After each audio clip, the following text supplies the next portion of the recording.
So now let's see how we can work around with high pass and invert effect inside of Adobe Premiere Elements. So if I were to press the play button right here,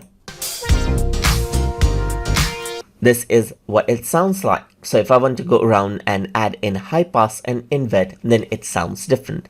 How is what we're going to explore right now. So I'm just going to go around under effects right here and go to audio right here. And here you can see that this is what I have right here. So now high pass is an effect, and if I were to click and drag it out right here, then what happens is that you hear only the high frequencies. So you can go around and choose around the frequency level right here. And that is what you have. So let me just go around and bring this down a bit right here.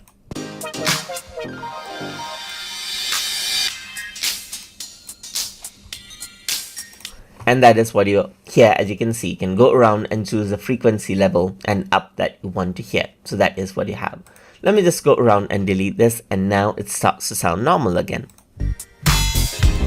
Apart from that, you can go around and utilize invert as well. So let's just go around over here onto effects, onto audio, and invert is an option. So let me just go around and click and drag this out. And if I were to press the play button,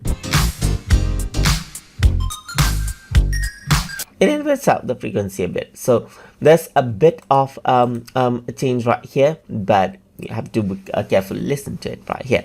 So that is what you have, and that is how you can apply the high pass effect and also apply the invert effect inside of Adobe Premiere Elements for a view effect. So hope you guys learned something as always, and as always, please like, comment, share, and subscribe.